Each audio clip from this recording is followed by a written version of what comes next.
Ouvrir ce septième webinaire dans le cadre de la consultation Corae, donc consultation sur la recherche pour l'agriculture, l'alimentation et l'environnement en Occitanie. Donc une consultation que nous menons en collaboration INRAE et Chambre régionale d'agriculture. Comme les autres webinaires, donc la session sera animée par Sylvie Barthès de la Chambre et moi-même. Ce webinaire porte, comme indiqué sur cette diapo, sur la place des animaux dans les systèmes agricoles.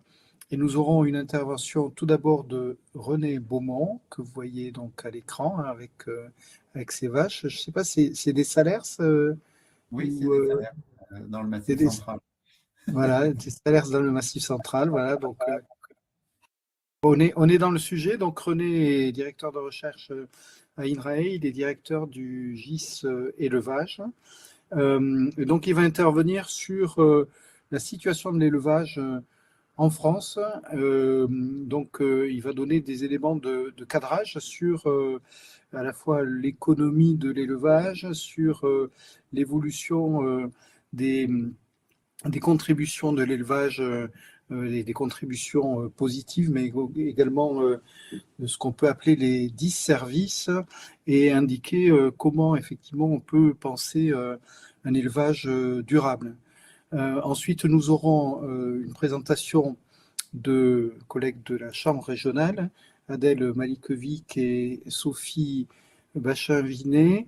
Donc c'est Sophie qui présentera, si j'ai bien compris, mais elles ont préparé toutes les deux et on a préparé ensemble avec René.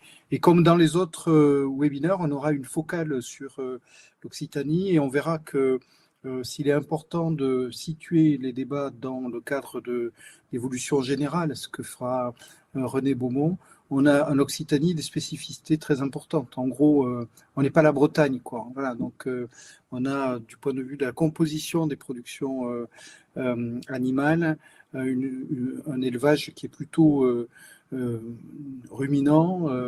On l'avait vu dans un autre webinaire, on a une surface importante qui est consacrée au pâturage. Donc, du coup, il y a un lien très fort entre la production animale et les pâturages. Enfin voilà, je ne vais pas faire l'exposé à la place de nos intervenants, mais il nous semblait que c'était vraiment très important d'avoir à la fois la situation générale et puis le complément évidemment avec la situation en Occitanie, puisque ensuite on va travailler sur cette situation en Occitanie pour voir quels sont les besoins en recherche, développement et innovation. Voilà, je remercie très sincèrement les intervenants. Voilà, donc il y a beaucoup de choses à faire. On est dans des périodes très agitées de, de différentes façons et c'est vraiment, enfin, on est très conscient du fait que vous prenez sur un temps qui vous est compté pour être avec nous. Donc, sans plus attendre, je vais passer la parole à René. Donc, c'est 20 minutes. Hein. Et puis, donc, comme on l'a déjà dit pour les participants, on vous invite à déposer vos questions, vos remarques sur le chat et Sylvie en fera la synthèse. Et après les deux interventions, on aura un peu de temps pour débattre, sachant que, je le redis, comme ça ce sera fait, les webinaires sont enregistrés. Ils sont disponibles sur le site du projet. Ils peuvent être évidemment revus en replay et donc nombre d'entre ceux qui ne sont pas là ce soir en fait les regardent en replay. Voilà, donc et vous trouverez toute l'information sur la consultation Corae sur le site donc www.agropolis.fr/Corae. Voilà, René, encore merci et à toi. Merci Pierre-Benoît, merci pour cette invitation. Donc, je vais vous présenter un petit peu un état des lieux de l'élevage en France et puis quelques pistes par rapport à un certain nombre de défis et quelques pistes de solutions. Alors, mon intervention comportera 3 points. Tout d'abord, un certain nombre d'éléments pour vous montrer que l'élevage français reste un secteur majeur de l'agriculture, mais qu'il est confronté à de nombreux défis et pas mal de difficultés aussi. Il fournit un certain nombre de services, mais qu'il a aussi ce que Pierre Benoît appelait des disservices. J'ai préféré utiliser le mot impact négatif, qui est peut-être plus facile à comprendre. Et puis, donc, un certain nombre de pistes autour de la mobilisation, de la diversité, de l'efficience, de la circularité pour faire face aux défis climatiques et environnementaux. Alors, je ne vais pas commenter en détail ce tableau qui est issu des données du recensement agricole de 2020, mais le message, c'est que si on regarde différentes métriques, l'élevage représente environ 50% de l'agriculture française. C'est un petit peu moins de 50% quand on est sur le nombre d'exploitations, donc le nombre d'exploitations donc en bas du tableau dans lesquelles l'élevage est présent. C'est plus que 50% si on regarde la surface agricole utilisée par l'élevage. C'est un petit peu moins de 50% pour le total des emplois en équivalent temps plein dans les exploitations où il y a de l'élevage. Et c'est un tout petit peu plus de 50% sur la production brute standard, c'est-à-dire en quelque sorte le chiffre d'affaires. Alors bien sûr, au sein de l'élevage, c'est l'élevage bovin qui est le principal. L'élevage granivore est important, surtout en valeur, mais il y a aussi bien sûr pas mal d'exploitations en termes de polyculture élevage ou de polyélevage. Alors, un petit focus sur l'élevage herbivore qui entretient une large partie du territoire. Vous voyez à gauche les vaches laitières, au milieu les vaches allaitantes.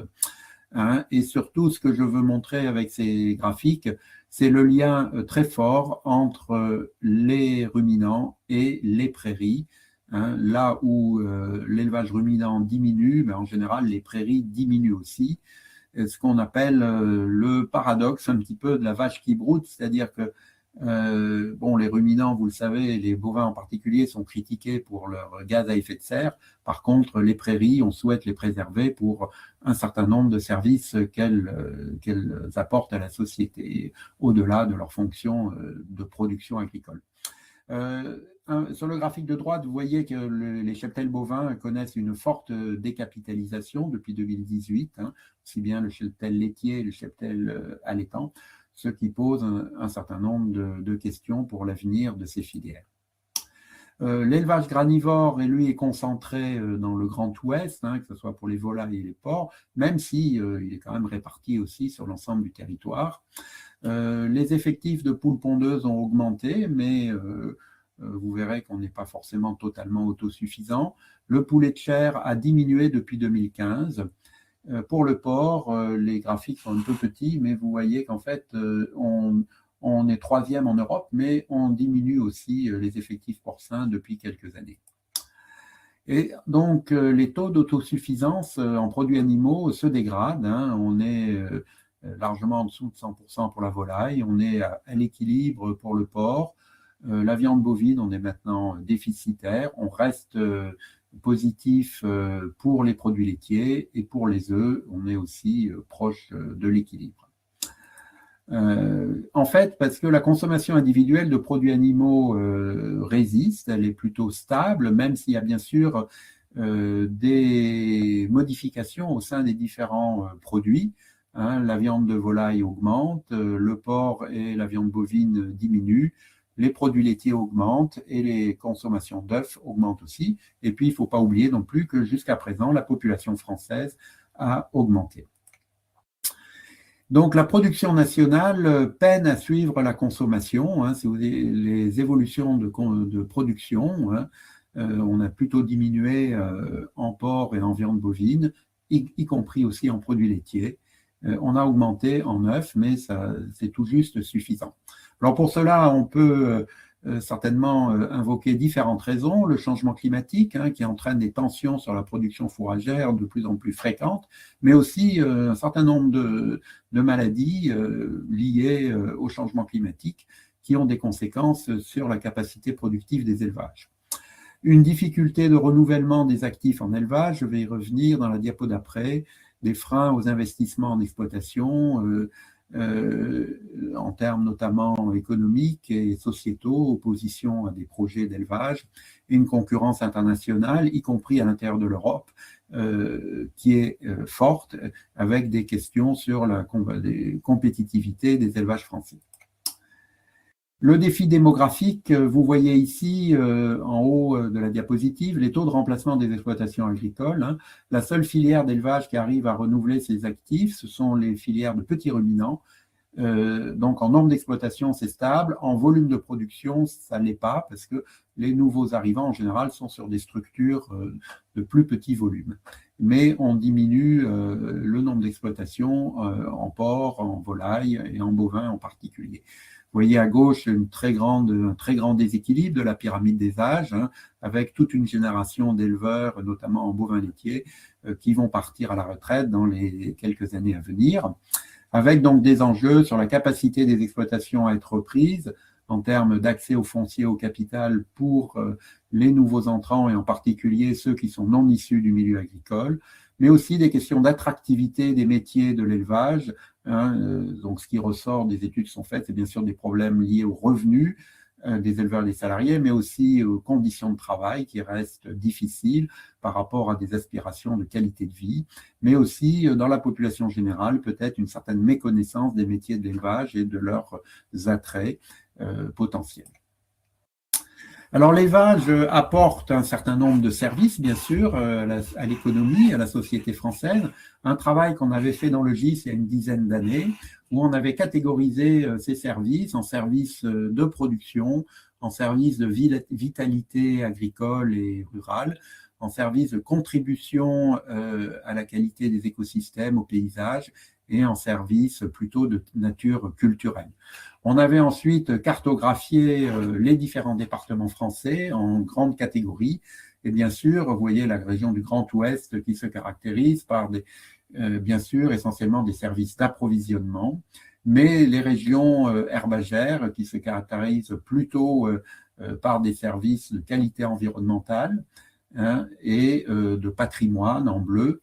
Alors l'Occitanie, vous voyez qu'en fait c'est assez composite, mais comme le disait Pierre Benoît, c'est pas la Bretagne, c'est essentiellement des services plutôt d'élevage en lien avec l'environnement, la qualité des produits. Mais l'élevage, bien sûr, comme l'ensemble de l'agriculture, a aussi apporté un certain nombre d'impacts négatifs. Et donc, c'est surtout lié à une approche linéaire de l'agriculture, hein, qui s'est développée fortement après la Deuxième Guerre mondiale, hein, où on considérait que les ressources pouvaient être un petit peu utilisées sans limite pour faire des produits et qu'ensuite, bien sûr, il y avait des déchets et on ne se préoccupait pas trop. Donc, on avait une vision de leur devenir, on avait une vision très linéaire des processus. Hein. Ainsi, par exemple, l'indice de consommation des volailles a très fortement baissé. Les kilos de lait par lactation des vaches ont très fortement augmenté, comme les rendements végétaux, même si on observe aujourd'hui des plafonnements. Donc, il y a eu des très forts gains de productivité, une régression avec des spécialisations et des concentrations des productions dans différentes régions, donc une forte régression de la polyculture élevage et des importations fortes d'engrais et d'aliments protéiques, riches en protéines, importés de l'extérieur. Alors, bien sûr, cela entraîne aussi un certain nombre d'impacts négatifs. Bon, l'impact en termes d'équivalent CO2, on sait bien que, bon, si on raisonne comme ça, les productions animales ont des impacts plus élevés que les productions végétales, en particulier les ruminants du fait des émissions de méthane, mais aussi dans les zones où il y a eu des fortes concentrations d'élevage, des pollutions des eaux à travers les nitrates. A contrario, l'élevage peut être intéressant parce qu'il permet par les prairies de maintenir du carbone dans les sols, et c'est plutôt les zones de grande culture qui sont pauvres en carbone, mais aussi des pertes de biodiversité et des questions, bien sûr, de bien-être animal liées aux élevages les plus intensifs en particulier. Alors, pour faire face à ces enjeux, en fait, ce que propose aujourd'hui la recherche, c'est de repenser un petit peu les modèles, hein, et de passer de cette approche linéaire à une approche où on va raisonner beaucoup plus en termes de circularité et dans une démarche aussi mettant en avant les leviers de l'agroécologie. Et donc, sur ce graphique qui a été produit par l'Animal Task Force, qui est un groupement d'organismes de recherche, mais aussi de professionnels à l'échelle européenne, il y a trois, en fait, leviers principaux qui sont mis en avant pour améliorer la durabilité des élevages. C'est la circularité, c'est-à-dire intégrer mieux l'élevage avec les productions végétales, pour permettre une régénération des écosystèmes et des ressources, créer de nouvelles synergies entre culture et élevage par la réutilisation des biomasses et des nutriments. Un deuxième levier, c'est la diversité, aussi bien la diversité animale que la diversité végétale, avec un objectif qui est de préserver la biodiversité et un moyen, en mobilisant ce levier de la diversité, d'accroître la résilience des systèmes d'élevage et favoriser la production de services écosystémiques. Un troisième levier, qui est en fait celui qui jusqu'à présent a été le plus utilisé, qui est celui de l'amélioration de l'efficience, donc qui permet de maintenir la production en diminuant les intrants, ce qu'on peut appeler aussi l'intensification durable, et qui permet la préservation des ressources. Le point de vue que je défends aujourd'hui, c'est qu'il faut combiner ces trois leviers pour développer des systèmes agricoles durables, que ce soit en élevage ou en culture ou en polyculture élevage. Alors, je vais vous donner quelques exemples pour terminer cet exposé. Tout d'abord, autour de la circularité. La circularité permet une production plus efficiente d'aliments et de protéines animales. L'élevage recycle en grande partie des biomasses qui ne sont pas consommables par l'homme. Et si on regarde les différentes filières animales, on peut évaluer que selon les types de production, au moins 50%, mais dans beaucoup de cas, 70, 80, voire 90% des aliments que les animaux consomment ne sont pas directement consommables par l'homme. Il s'agit bien sûr des fourrages, des coproduits, des écarts d'industrie, plus du tiers des aliments composés. Et si on calcule ce qu'on a appelé une efficience nette, c'est-à-dire les kilos de protéines animales consommables par l'homme, ramenés aux kilos de protéines végétales consommables par l'homme, mais qui ont été consommées par les animaux. C'est-à-dire que quand on donne un grain de blé à un cochon ou à une vache, bien sûr, là, on est en compétition. Mais quand on lui donne un coproduit ou un fourrage, la compétition est quasiment absente. Eh bien, on peut montrer que dans la plupart des cas, les productions animales peuvent avoir ce qu'on appelle une efficience positive, c'est-à-dire qu'elles produisent plus de protéines, c'est-à-dire au-dessus de 1, c'est-à-dire qu'elles vont produire plus de protéines consommables par l'homme qu'elles ne vont en consommer. Alors bien sûr, il y a des grandes variations dans toutes les filières, selon le type d'alimentation, selon le type de système, mais l'idée, c'est de promouvoir des systèmes qui vont avoir la meilleure efficience et utiliser le moins possible d'aliments en compétition avec ceux qu'on peut valoriser directement pour l'homme. Un deuxième point, c'est de raisonner efficience et circularité pour diminuer l'empreinte carbone des élevages. Et ça peut être une stratégie gagnante-gagnante, qui fait appel, bien sûr, à l'utilisation des surfaces, c'est-à-dire utiliser des prairies, mettre des prairies dans les rotations, utiliser des légumineuses, l'agroforesterie, la couverture des sols, la diversification des cultures. Au niveau de l'alimentation animale, on peut limiter les pertes, faire de l'alimentation de précision, là aussi utiliser les légumineuses. Au niveau de la gestion des animaux et des troupeaux, sélectionner des animaux peu émetteurs, travailler sur la gestion des troupeaux en limitant le nombre d'animaux improductifs, produire de la viande à partir du troupeau laitier, ce qui va diluer les émissions dans l'ensemble de la production, réduire l'âge à l'abattage, avoir des animaux plus précoces, donc tout autant de leviers qui permettent d'améliorer l'empreinte carbone des élevages. Et on peut jouer aussi sur la partie effluent par une meilleure valorisation agronomique, mais aussi par la méthanisation notamment. Et lorsqu'on combine tous ces leviers, on peut réduire d'au moins 30% l'intensité des émissions de gaz à effet de serre des élevages.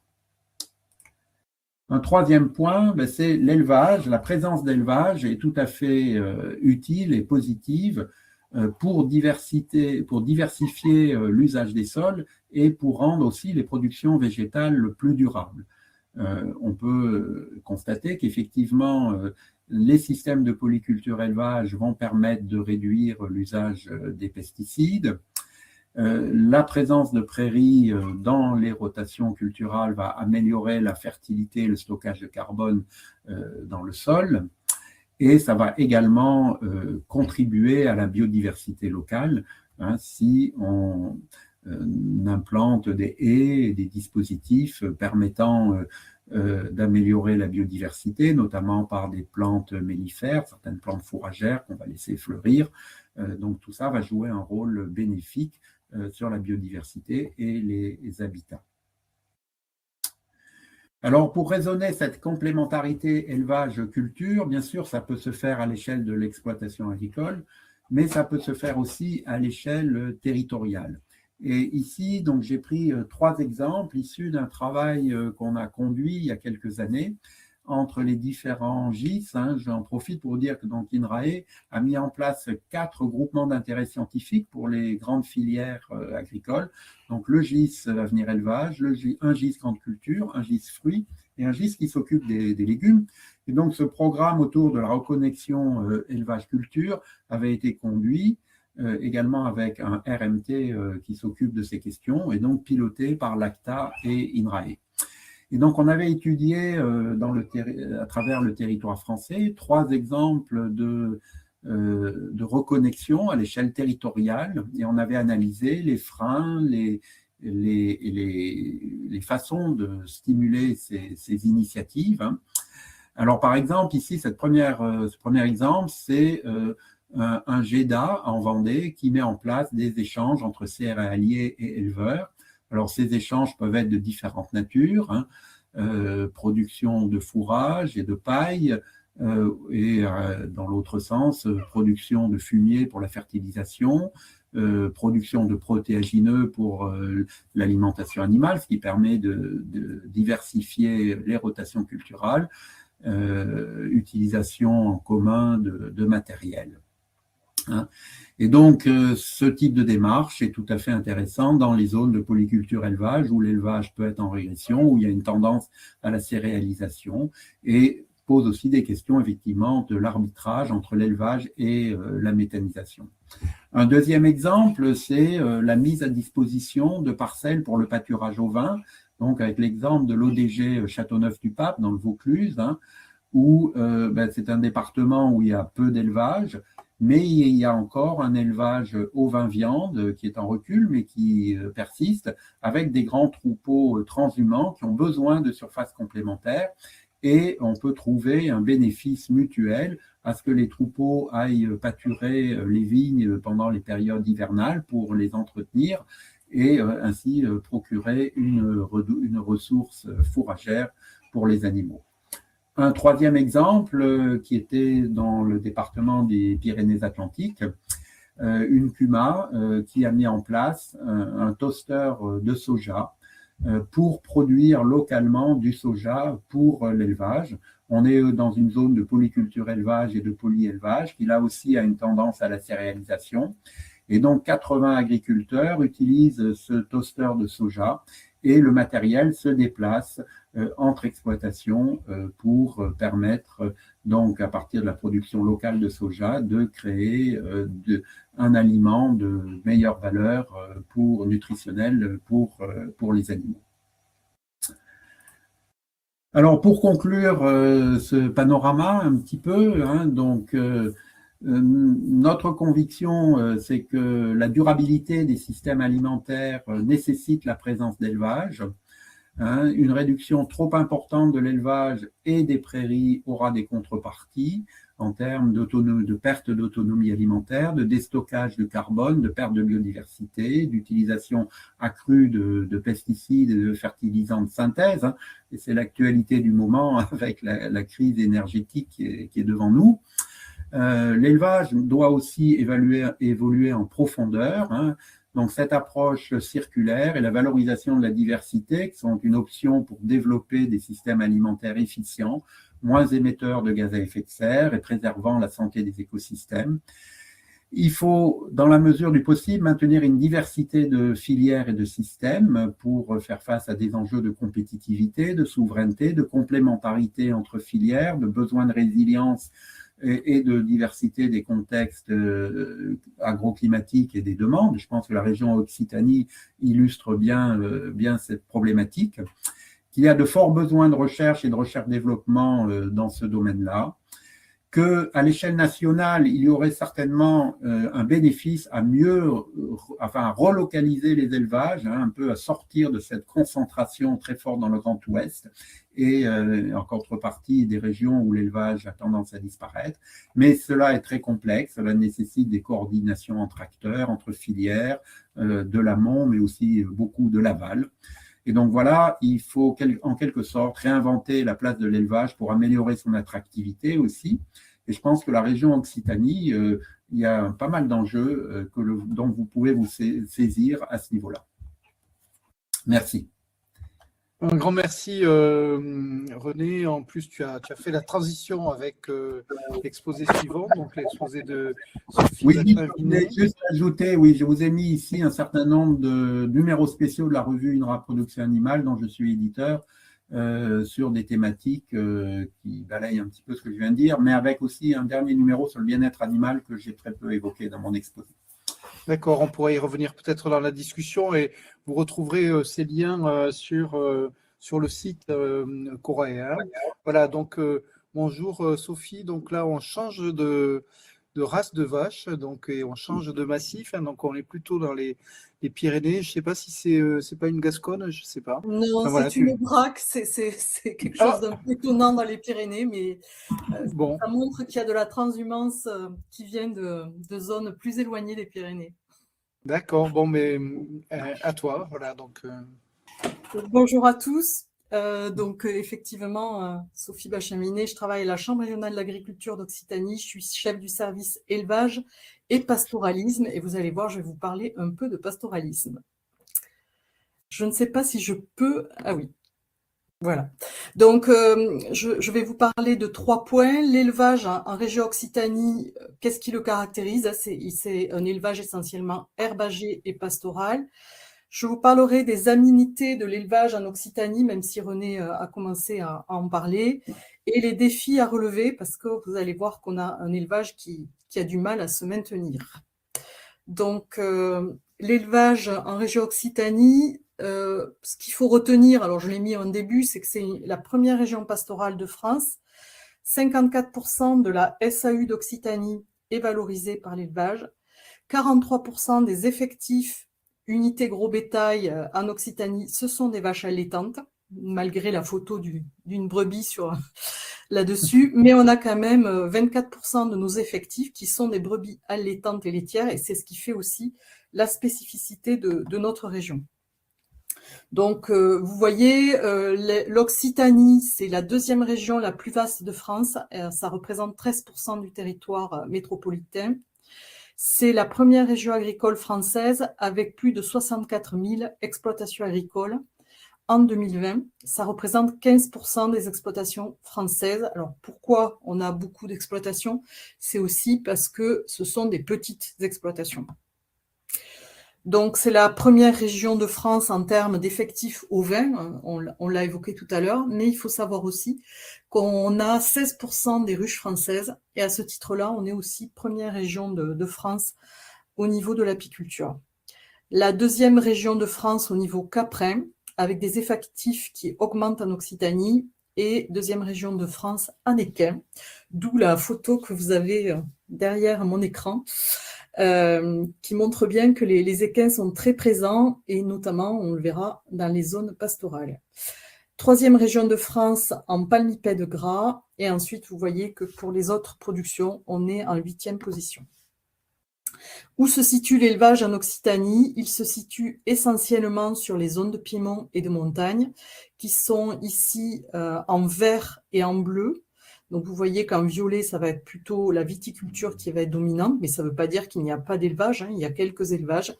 Et en jaune-marron, ça va être plutôt la zone céréalière. Donc, vous voyez que l'Occitanie est une région très contrastée avec 3 grosses productions, les grandes cultures, l'élevage et la vitie. 54% des surfaces culturales sont consacrées au fourrage en Occitanie. Donc ça veut dire que l'élevage, en fait, si on regarde au niveau territoire, est la production dominante en termes d'utilisation et de valorisation du territoire. Et donc, par rapport à ce que rappelait René tout à l'heure, effectivement, nous, on va avoir de l'élevage sur les zones où il ne peut pas y avoir trop d'autres cultures. Hein. Donc, c'est les zones où on ne peut pas faire notamment de céréales. L'Occitanie, première région pastorale de France, alors peut-être que certains ne savent pas ce que c'est un élevage pastoral, c'est une forme d'élevage qui utilise une part significative de surface, c'est-à-dire des pastorales, c'est-à-dire des ressources fourragères spontanées, non cultivées, bois, landes, pelouse, pour nourrir son troupeau. Donc c'est très, très prégnant en Occitanie. Vous avez là la part d'élevages pastoraux par commune. Donc vous le voyez, on retrouve les massif central et Pyrénées. Et on retrouve aussi le bassin méditerranéen où on a pas mal de parcours méditerranéens. Vous vous doutez, avec une faible productivité de ces milieux en termes de fourrage, mais qui sont essentiels pour maintenir l'élevage dans ces zones-là. On a un élevage agropastoral qui a une fonction sociale, mais aussi économique, grâce au maintien d'activités et d'emplois dans des zones où on a de très fortes contraintes. Donc on voit aussi sur cette carte que le pastoralisme permet derrière d'alimenter des signes officiels de qualité, des produits sous signes officiels de qualité, et donc d'alimenter la gastronomie de notre région. Donc, qu'est-ce qu'on constate depuis 10 ans? C'est qu'on a perdu 12% des unités gros bétail. Donc, une unité gros bétail, c'est une vache, en résumé, et une brebis, c'est 1/6 de vache. Je vous le fais rapidement. Donc, vous voyez qu'on a des productions qui baissent très fortement. Le nombre de vaches laitières a fortement baissé. Le nombre de juments de selle et de chevaux de trait, de juments lourdes. Des lapins, on a presque plus de production de lapins en Occitanie, et vous voyez quand même qu'on a une diminution des brebis allaitantes également, et les autres effectifs se maintiennent. Si on regarde le nombre d'exploitations par filière en Occitanie, donc c'est ce que je vous disais tout à l'heure rapidement, on a effectivement une grosse domination, 16 000 exploitations qui possèdent des bovins viandes, 3000 qui possèdent des ovins viandes. Ensuite, vous voyez qu'on a 2800 exploitations en vaches laitières et 2700 exploitations qui possèdent des équins. Alors ça va des centres équestres aux exploitations qui ont des chevaux de trait. Et ensuite, vous voyez qu'on a les volailles, les ovins laits pour 1800 exploitations, et les exploitations qui détiennent des caprins pour 885 exploitations. Donc, l'idée ensuite, c'était de vous parler des aménités de l'élevage en Occitanie. Donc, René l'a évoqué rapidement. On va ici peut-être s'attarder plus sur les spécificités occitanes. Donc, la vitalité des territoires ruraux, la présence de prairies, vous l'avez compris, et leur rôle en termes, dans le cadre du cycle de l'eau et du stockage du carbone.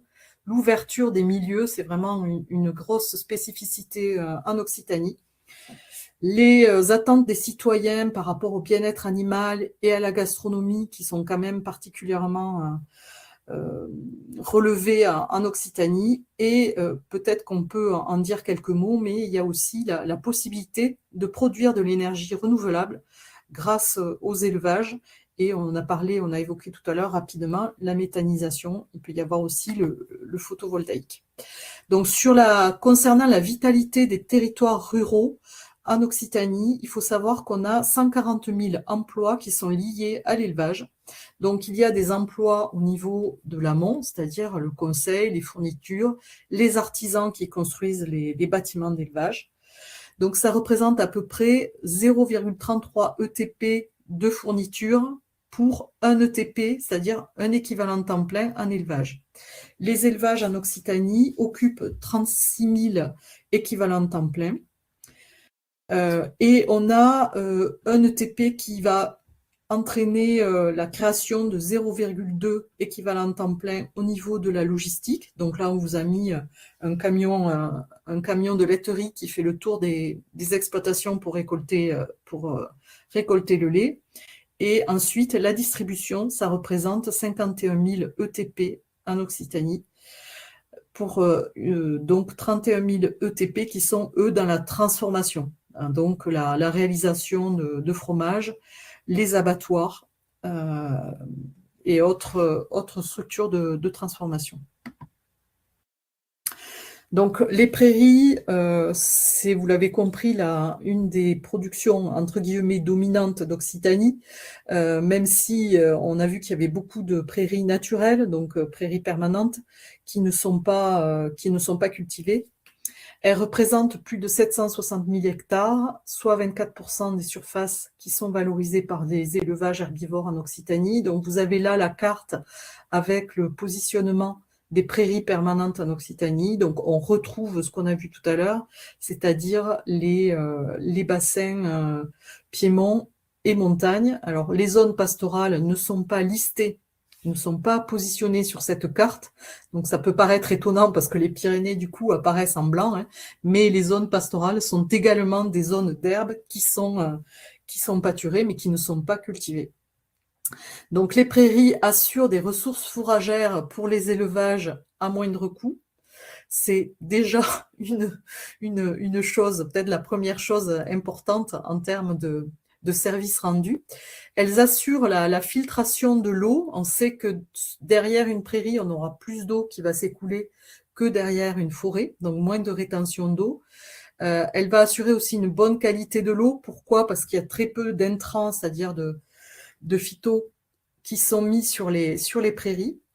Et on a une infiltration régulière et donc les prairies permettent de réguler notamment tous les phénomènes de crue. Et là, ça devient aussi très important parce qu'on se rend compte qu'on a, avec le changement climatique, des phénomènes de pluie très importantes à certaines périodes, suivies de sécheresse. Les prairies stockent le carbone, on l'a évoqué tout à l'heure. Elles améliorent la fertilité des sols, notamment grâce au carbone qui est stocké dans les sols. Et elles luttent contre l'érosion, ce qui est aussi très important. Alors là, on n'a pas parlé des haies qui sont souvent associées aux prairies, mais qui jouent également ce rôle de lutte contre l'érosion et de biodiversité et de stockage de carbone. Donc si vous vous baladez en montagne, hein, vous verrez que les zones pastorales, en termes de biodiversité, sont particulièrement intéressantes au niveau de la flore. Alors là, je vais passer rapidement parce qu'en plus, la diapo, mais pour dire que le cycle du carbone, hein, puisque c'est souvent ce qui est reproché quand même à l'élevage, il y a un cycle du carbone, c'est-à-dire que l'animal va ingérer du carbone qui est présent dans l'herbe, il va rejeter une partie du carbone lors de la rumination, il va utiliser une partie du carbone pour sa croissance et il va rejeter une partie du carbone dans les bouses. Donc effectivement, il y a un cycle. Les arbres, la prairie vont stocker une partie de ce carbone qui est émis. Et ce qu'on peut dire également, c'est qu'on a un phénomène intéressant qui s'appelle l'albédo, c'est-à-dire que les prairies réfléchissent la lumière solaire davantage que les cultures et les sols nus et réduisent ainsi le réchauffement atmosphérique. Donc ça, c'est une étude qui a été menée par l'IDEL et par l'INRAE, et notamment Pierre Michler, que je cite là sur cette diapositive.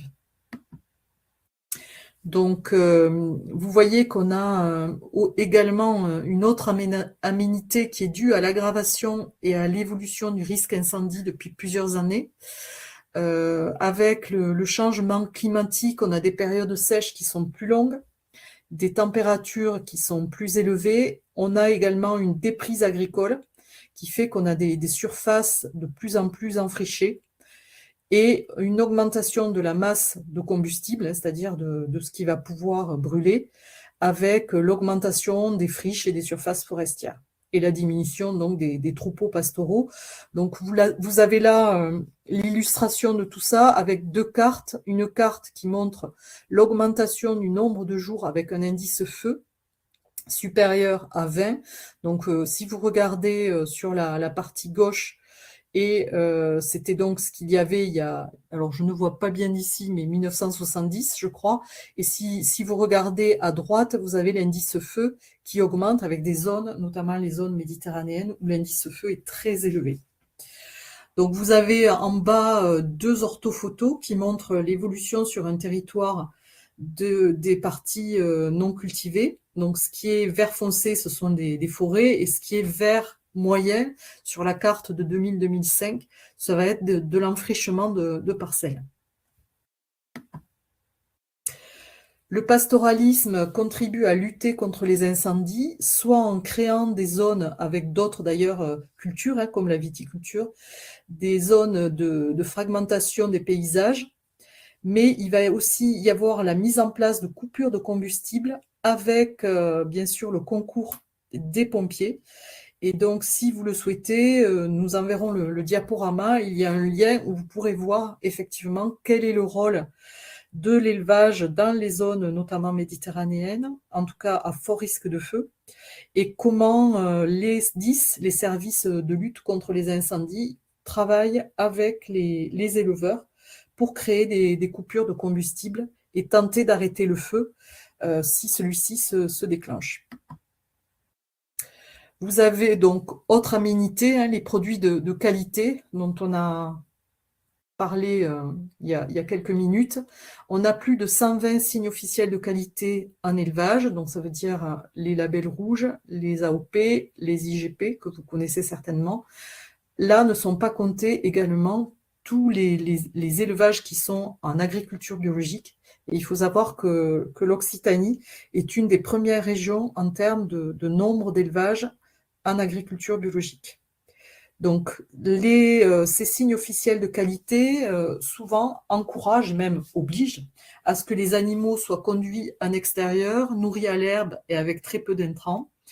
Et ça permet donc d'avoir un bien-être animal grâce à ces aspects. Et je dirais même pour des animaux qui ne sont pas herbivores, en volaille, vous savez qu'on est une région avec beaucoup d'élevage en plein air.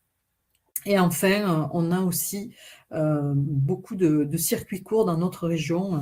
Vous connaissez certainement ces aspects-là. Alors, vous l'avez vu, on a des effectifs qui diminuent. Il faut donc relever certains défis pour maintenir l'élevage en Occitanie. Un des premiers défis, c'est de faire vivre décemment ces éleveurs en termes de revenus, mais aussi en termes de temps de travail, pour pouvoir renouveler les générations. Donc là, je vous ai mis un schéma. Ce qui est en bleu, c'est le taux de remplacement. Et ce qui est en rouge, c'est le taux de chefs d'exploitation qui ont plus de 55 ans. Donc vous voyez que l'élevage est plutôt sur la partie droite du schéma. Et vous voyez qu'on a des éleveurs qui commencent à vieillir et qu'il va falloir remplacer rapidement. Alors, le travail d'astreinte en élevage, vous le savez certainement, est très important parce que les animaux, il faut les nourrir tous les jours, matin et soir.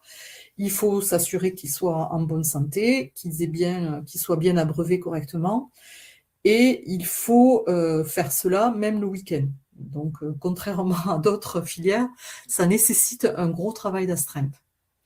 Les revenus sont parmi les plus faibles. Alors bon, depuis un an, là, on a les cours qui augmentent. Donc, heureusement, ça permet de faire respirer un peu ces élevages.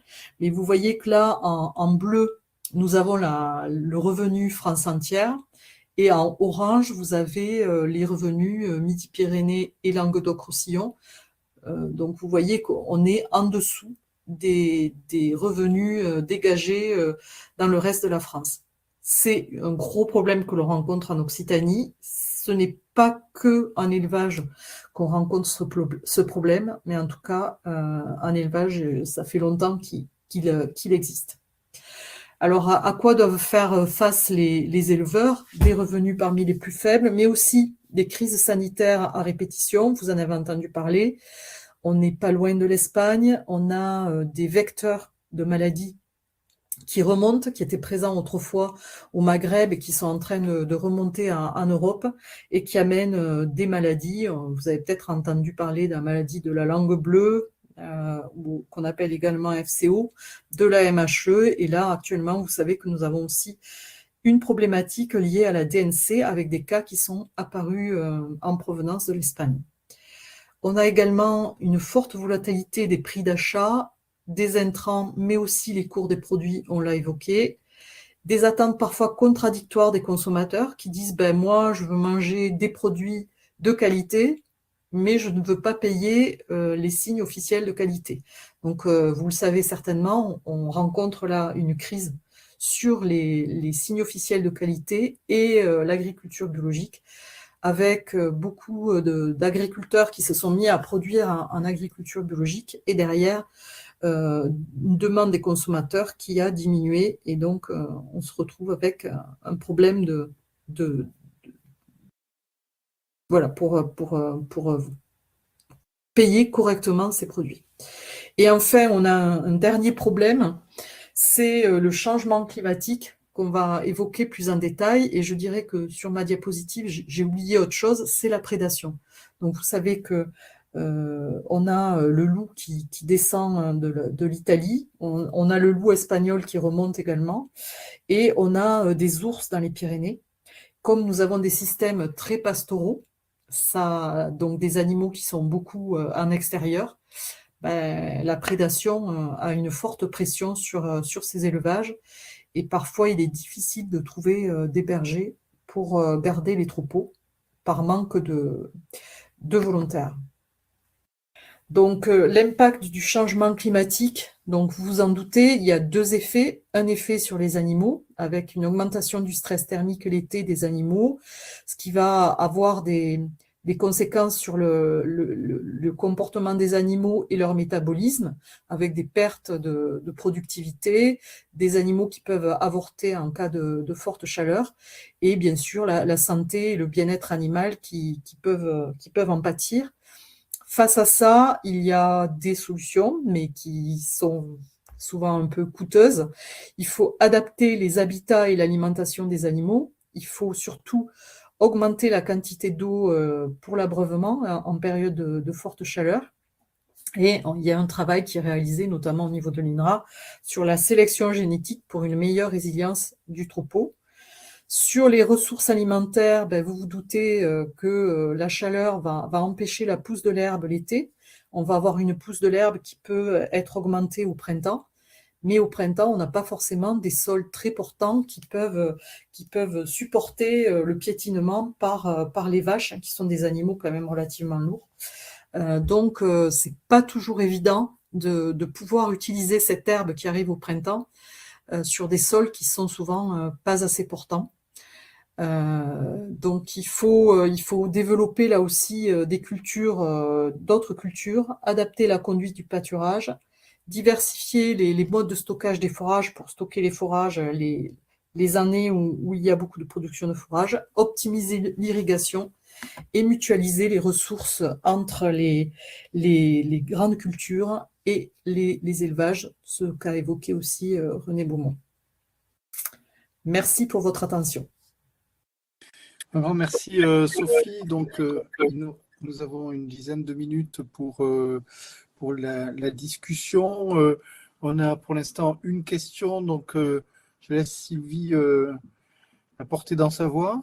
Sylvie? Oui, une question sur la reconquête des surfaces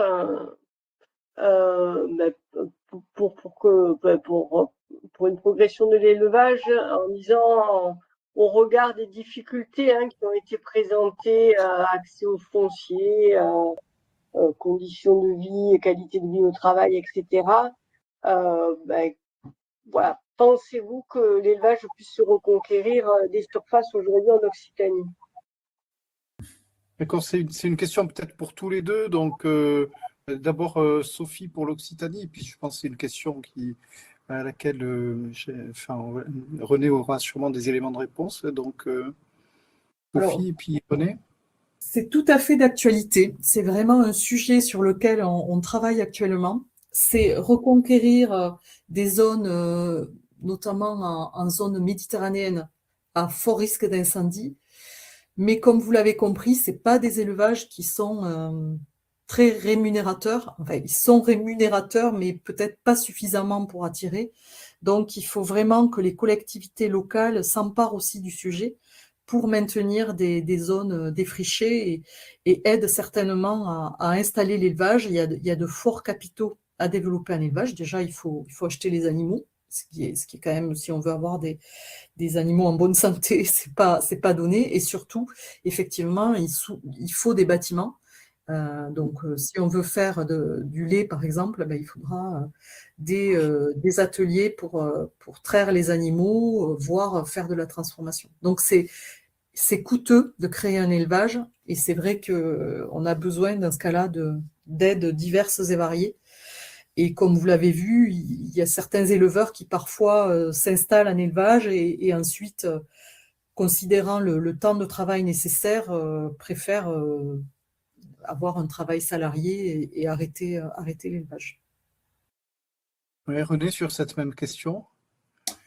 Oui, alors Sophie a déjà donné un certain nombre d'éléments de réponse, mais je pense qu'il y a quand même dans les zones céréalières un certain nombre de prises de conscience et d'initiatives qui voient le jour, notamment en lien avec des problèmes de fertilité des sols, notamment des agriculteurs, lorsqu'ils passent au bio, ils vont se rendre compte que la présence d'élevage est importante s'ils veulent maintenir la fertilité de leur sol.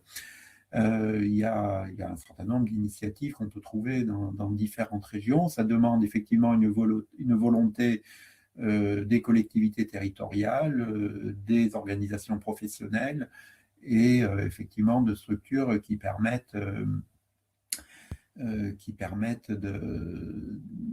d'organiser cela comme il faut. Un point peut-être intéressant qui est à noter, c'est que donc, notre collègue Christophe Perrault de l'Institut de l'élevage qui nous a fait part récemment que, par exemple, en bovin-viande, beaucoup de nouvelles installations sont des doubles actifs. Donc, il semble bien quand même qu'on peut attirer des gens vers les professions d'élevage.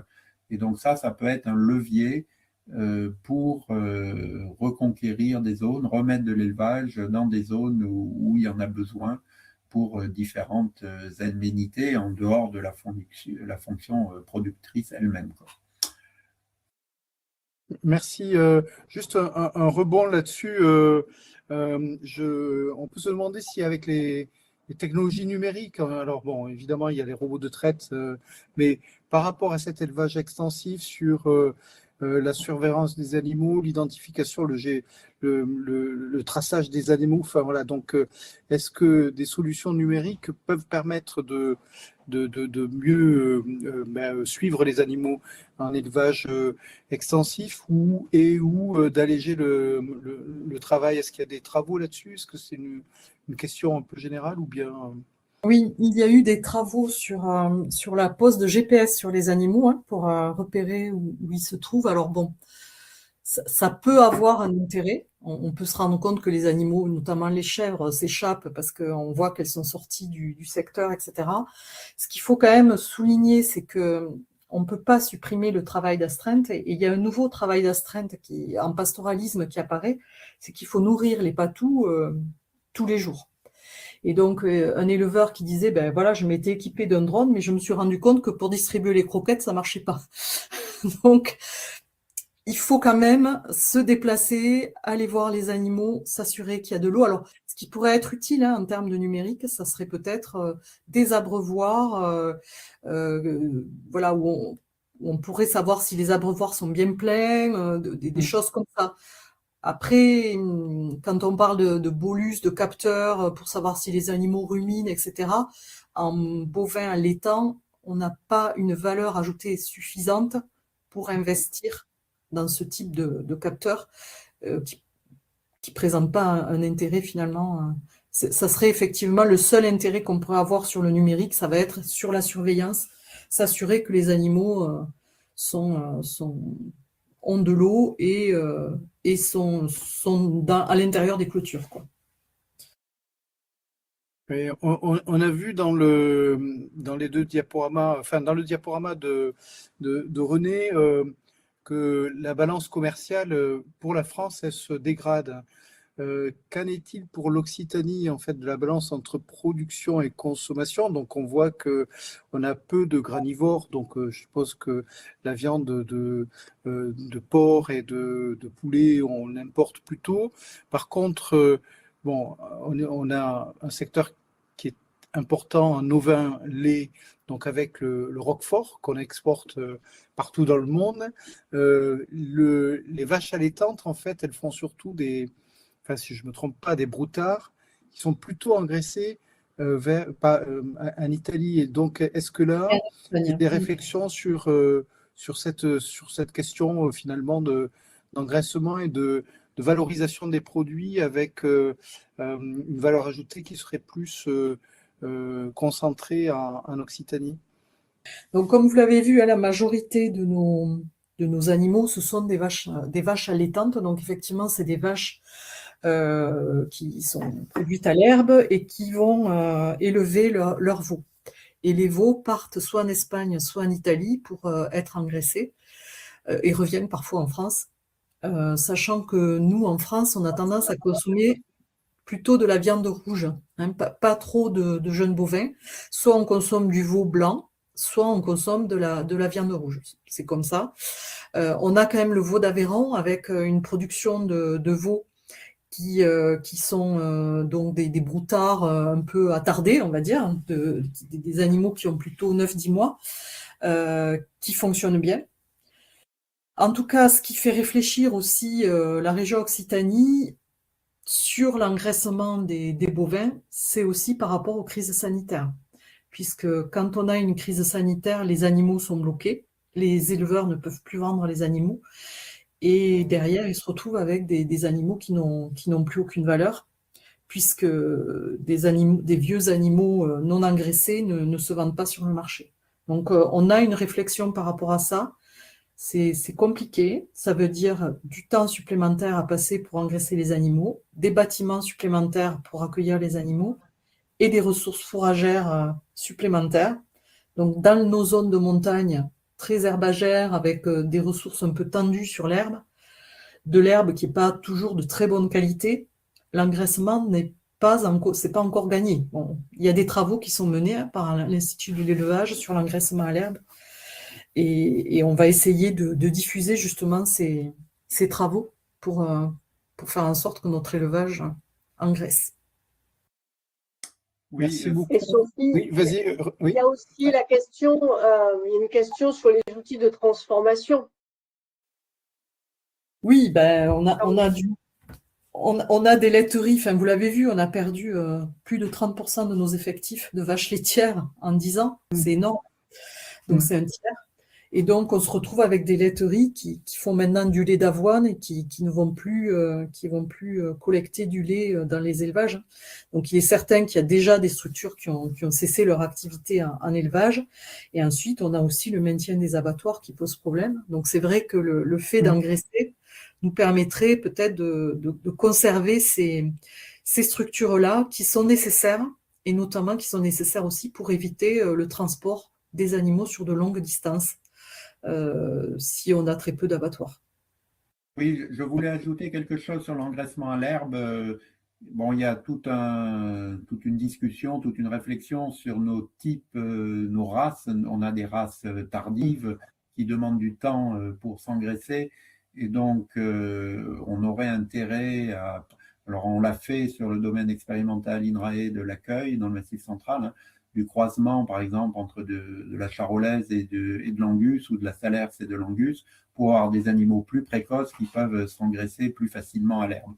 Alors, ce sont des sujets qui font un peu débat au sein de la profession. Tout le monde n'est pas d'accord sur ces orientations-là. Mais bon, il y a des pistes, hein, si on veut redévelopper de l'engraissement à l'herbe. Voilà, donc il y a des solutions techniques. cette question génétique, elle me semble fondamentale et on est vraiment dans les questions de recherche. Et en 2 mots, qu'est-ce qui bloque quand tu dis il y a des. Bah, disons qu'il y a, enfin, pour être franc, il y a un certain conservatisme des organismes de sélection.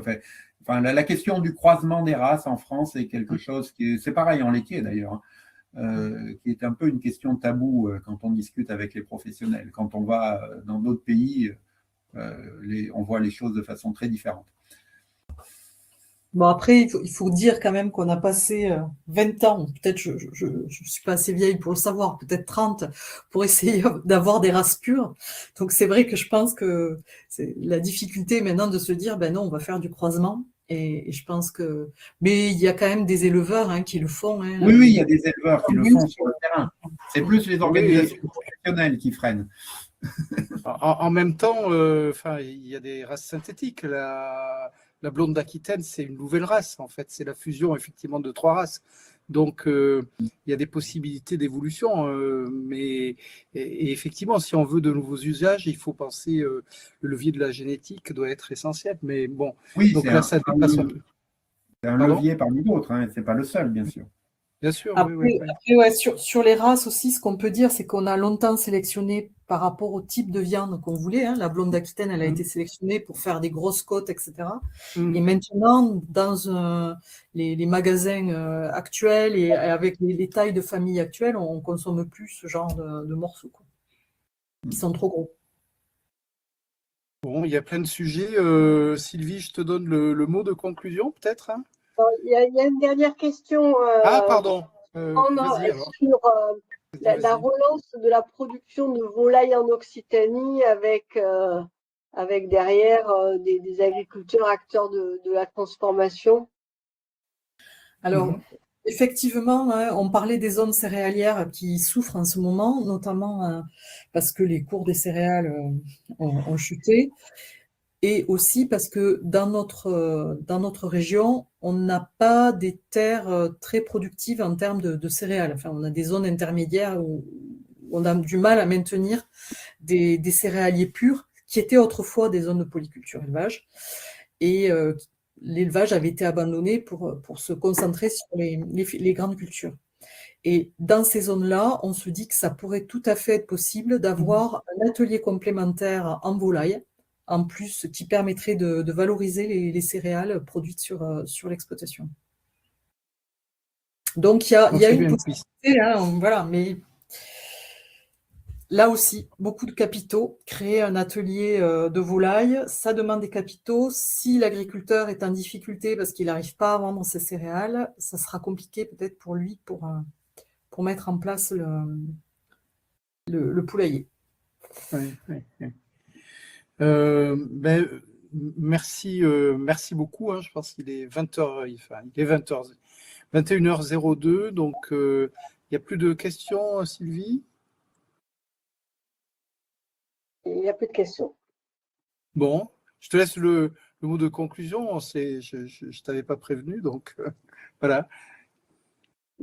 Merci à tous d'avoir suivi ce webinaire. Peut-être rappeler que tous les webinaires sont enregistrés, donc visualisables en replay, et que la consultation Corail et le prochain rendez-vous de la consultation, c'est les 10 et 11 avril, avec la mobilisation des familles, des représentants des professionnels le 10 et les panélistes agriculteurs, citoyens et chercheurs le 11 avril sur l'approfondissement des enjeux et défis de l'agriculture occitane. Bonne soirée à tous. Merci, bonne soirée et encore merci aux intervenants. Voilà, donc René, Sophie et Adèle. Voilà. Merci, au revoir. Merci. Au revoir.